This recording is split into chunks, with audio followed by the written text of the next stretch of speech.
Hello friends, good morning. आता तुम्ही म्हणत असाल की सकाळ सकाळी इतक्या कुठे चालले, सांगते. त्याआधी आपण पाहू get ready with me.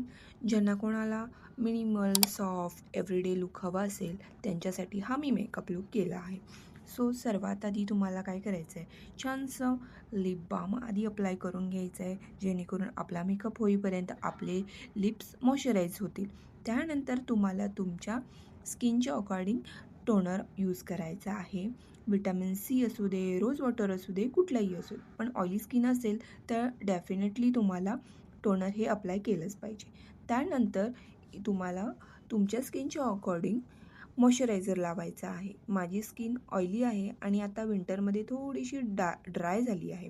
So मी बाहेर जात असल्यामुळे मी सनस्क्रीनच अप्लाय केला आहे. डायरेक्टली मॉइश्चरायझर स्किप केला आहे. पण तुम्हाला मॉइश्चरायझर अप्लाय करायचं आहे. त्यानंतर मी ॲज अ बेस म्हणून इथे मी टिंटेड सनस्क्रीन पुन्हा अप्लाय केला आहे. हे डॉट अँड कीचं आहे.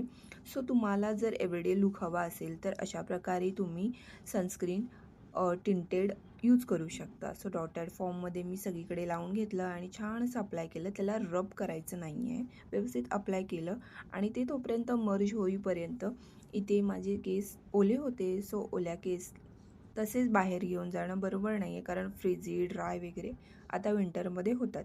सो त्यामुळे मी इथे केसांना हेअर सिरम लावलं आहे, छान असं स्प्रेड करून घेतला आहे. तोपर्यंत हेअरसुद्धा सेट होतील. सो मी इव्हनली व्यवस्थित मी हेअर्सना सिरम लावून घेतला आहे. सो तुम्हीसुद्धा तुमच्या हेअर केअरमध्ये असं हेअर सिरम ॲड करू शकता, जेणेकरून तुमचे हेअर फार फ्रिझी ड्राय वगैरे होणार नाहीत. आणि हेअर सिरमचा जास्त म्हणजे 1 ते 2 दिवसच राहतो रिझल्ट. त्यानंतर तुम्हाला रिअप्लाय करायला लागेल जर बाहेर जाणार असेल तर. सो त्यानंतर इथे पाहू शकता मी इथे मार्सची खूप छान अशी पावडर मी परचेस केली आहे आणि ह्याचा रिझल्टसुद्धा खूप छान आहे. मी रिसेंटलीच ही घेतली आहे. ह्याचा रिव्ह्यू खूप छान होता आणि अफोर्डेबल नाही आहे, म्हणजे 450पर्यंत ती येते आणि ऑनलाईन जर घेतलात तर 350ला वगैरे मिळून जाईल. पण खूप छान आहे मेकअपसाठी, मेकअपला सेट करायला. सो इथे पाहू शकता मी त्या पावडरमध्ये स्पॉन्ज आलेला, पफ आलेला, त्यानेच मी माझा बेस सेट करून घेतला आहे. अगदी हलका नॅचरल लुक खूप छान दिसतो आणि खूप छान पावडर आहे. आणि इथे बघा त्यानंतर मी लिप ड्रॉ करून घेतले आहेत लिप लायनरने. तुम्हीसुद्धा मेकअप जर लिपस्टिक अप्लाय करत असाल तर अशा प्रकारे आधी लिप ड्रॉ करून घ्या, जेणेकरून तुमचा मेकअप आणि तुमची लिपस्टिक खूप एनहान्स होईल, खूप छान होईल. आणि आता सध्या असे लिप ग्लॉस आले आहेत कलर फॉर्ममध्ये आणि ट्रान्सपरंटसुद्धा मिळतात. पण त्यातला मी चॉकलेटी कलरचा लिप ग्लॉस घेतला आहे, खूप छान आहे. पण याचा रिझल्ट खूप छान आहे, पण स्टे खूप लाँग लास्टिंग नाही आहे. 1 ते 2 तास म्हणजे राहतो तो, पण जर तुम्ही काही खाल्लंत, काही मंचिंग वगैरे केलं पण ते निघून जाणार. सो बी केअरफुल त्यासाठी. सो खूप छान आहे, मी यूज केला आहे आणि रिझल्ट खूप छान, मस्त, मला तरी आवडला आहे. त्यानंतर इथे मी काजळ पेन्सिल लावत होते, पण व्हाईट काजळ चुकून घेतलं. सो त्यानंतर मी इथे व्यवस्थित काजळ अप्लाय करून घेतला आहे. तुम्हीसुद्धा जर बाहेर जाणार असाल आणि अगदी सॉफ्ट लुक करायचं असेल तर असं थोडंसं काजळ वगैरे लावू शकता, जेणे तुमचे आईज असे छान मोठे वगैरे छान दिसतात. ज्याचे आईज लहान आहेत त्यांनी काजळ अवॉइड करा, कारण त्याने अजून तुमचं आईज छोटे दिसतात. सो ज्यांचे आईज खूप मोठे आहेत, सो आयबॉल खूप मोठा आहे, त्यांनी काजळ डेफिनेटली लावलं पाहिजे, जेणेकरून तुमचे आईज स्मॉल आणि छान दिसतील. सो इथे बघा मी आयलिडवर ॲज अ काजळ लायनर म्हणूनच मी लावलं आहे आणि त्यालाच फिंगर टिप्सनीच स्मज करून घेतला आहे. अगदी हलकं अगदी स्मजर स्मोकी लुक, मला तो लुक खूप आवडतो. आणि टडा, इथे माझं लुक कंप्लीट झालं आहे. मी इथे काही एक्सेसरीज वेअर करते आहे, जसं की वॉच, इयरिंग्स आणि रिंग्स वगैरे. आणि अशा प्रकारे माझा लुक कंप्लीट झाला आहे. सो पाहू शकता.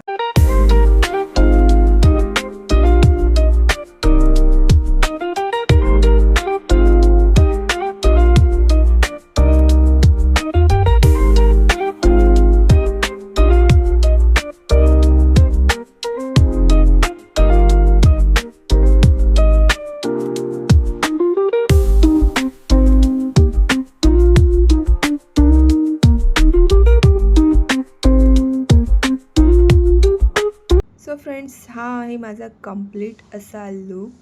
नक्की कमेंट करून सांगा मी कशी वाटते. सो इथे मी न्यू माझी पर्स घेतली आहे आणि आता बघूया आपण गेट रेडी विथ मी झाल्यानंतर व्हॉट्स इन माय बॅग.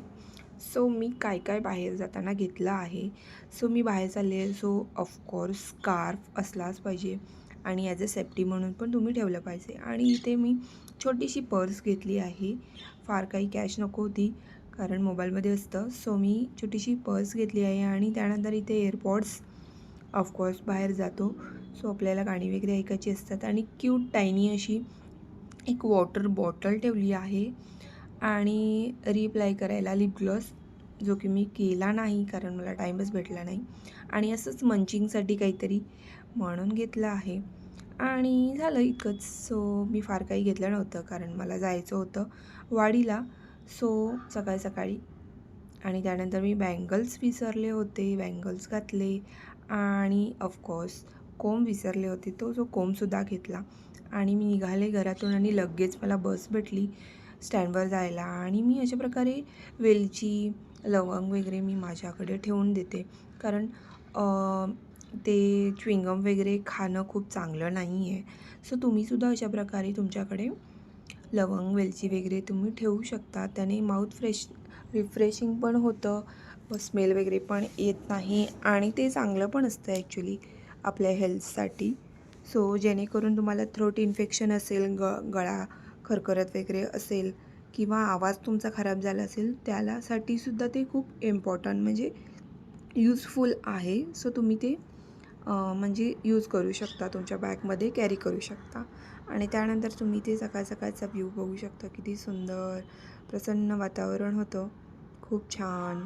मी हा व्ह्यू एन्जॉय करत पोचले आणि त्यानंतर इथे माझी बस येऊन थांबली इचलकरंजीत. सकाळ सकाळचा प्रवास असतो, डोकं फार दुखतं. सो मी इथे काहीतरी मंचिंग करत होते, डाळ वगैरे काहीतरी थोडंसं खाल्लं आणि इथे पहा किती सुंदर अशी नदी होती आणि तिथलं वातावरणसुद्धा किती छान आहे. वाडीला जाताना एक प्रसन्न वातावरण असतंच, मनामध्ये खूप छान पॉझिटिव्ह एनर्जी असते आणि खूप भारी वाटतं. तुम्ही कधी गेलात का वाडीला? मला नक्की कमेंट करून सांगा. आणि बघता बघता इथे वाडीमध्ये मी एंटर केलं आहे. वाडीमध्ये एंटर करताना एक असं खूप छान असे पॉझिटिव्हिटी येते. सगळीजणं किती लांबून लांबून आलेले आणि त्या दिवशी इतकी गर्दी होती वाडीमध्ये की बापरे! अगदी लोकं खूप लांबून आणि इतकी गर्दी झालेली त्यावेळेला. सो मी हा व्लॉग थोडा लेट टाकते आहे, पण इट्स ओके. सो त्यानंतर मी इथे वाडीमध्ये पोचले. तुम्ही पाहू शकता इथे स्टँड आहे आणि इथे लोकं खूप छान पद्धतीने वाडीमध्ये काय काय वस्तू विकायला बसलेले, देवाचं सामान वगैरे होतं आणि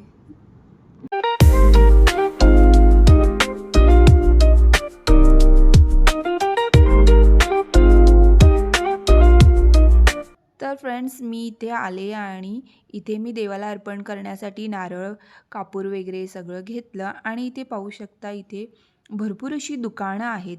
सो या इथली स्पेशालिटी आहे, वाडीची स्पेशालिटी आहे की इथे पेढे खूप छान मिळतात आणि इथला येणारा प्रत्येक भक्तजण इथून जाताना हे पेढे घेऊन जातात. हे पेढे मोस्टली भाजके पेढे, कंदी पेढे, खवा पेढे अशा प्रकारे वेगवेगळ्या प्रकारचे पेढे वगैरे इथे मिळतात आणि ते लोकं आवर्जून आवडीने प्रसाद म्हणून घरी घेऊन जातात. आणि इथे मिळते ती बासुंदी. जर तुम्ही कधी वाडीला आलात तर नक्की बासुंदी ट्राय करा. मोस्टली सीताफळ बासुंदी खूप छान असते, खूप सुरेख असते आणि इतरही बासुंदी असतात, पण मोस्टली तुम्ही सीताफळ बासुंदी नक्की ट्राय करा. तिथे खायला पण मिळते, स्पेशली फ्रेश असते.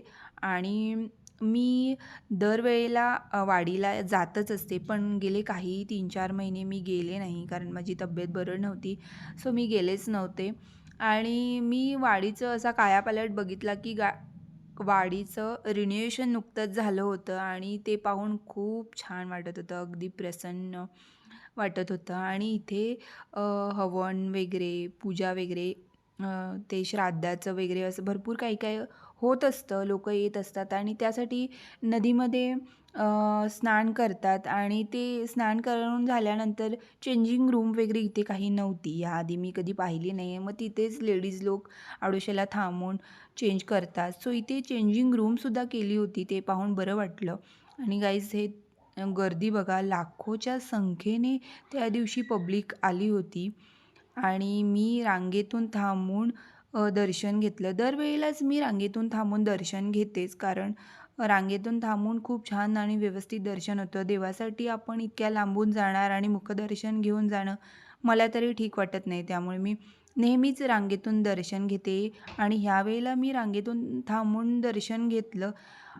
2-2.5 तास तरी मला थांबून दर्शनाला लागले, पण ते वर्थ होतं गाईज आणि खूप छान दर्शन झालं. मुखदर्शन घेणाऱ्या लोकांना इतकी गर्दी आणि तो गोंधळ मला अजिबात आवडला नाही. सो मी रांगेतून थांबून दर्शन घेतलं, खूप भारी झालं आणि त्यानंतर मी वाडीला गेले आणि मठात जाणार आणि असं होणारच नाही. तुम्हीसुद्धा गाईज जर वाडीला गेलात तर नक्की स्वामी समर्थांच्या मठात जा. अगदी 5 मिनिटाच्या अंतरावर वाडीत मठ आहे स्वामींचा आणि इथे पाहू शकता खूप सुंदर अशी दत्त महाराजांची रांगोळी काढली होती. सो इथे अलाउड नाही आहे रेकॉर्डिंग करायला, सो मी काढलं नाही. त्यानंतर स्वाती दीदी आणि स्वरालीसुद्धा आली होती. सो आम्ही प्रसाद घेतला आणि इथे चाटसुद्धा मी घेतलेलं गाडीत खायला आणि मी निघाले परतीच्या प्रवासाला. सो असा खूप छान असा माझा दिवस गेला आणि महाप्रसादसुद्धा असतो, पण त्यालासुद्धा 2-3 तास लागणार असते रांगेतून थांबून कारण गर्दीच तेवढी होती. सो म्हटलं ठीक आहे आपण प्रसाद घेऊया. मठातसुद्धा प्रसाद असतो. जर तुम्ही गेलात आणि प्रसाद भेटला नाही, गर्दी असेल तर मठातसुद्धा तुम्ही प्रसाद घेऊ शकता आणि असा माझा होता दिवस. Thanks for watching. बाय.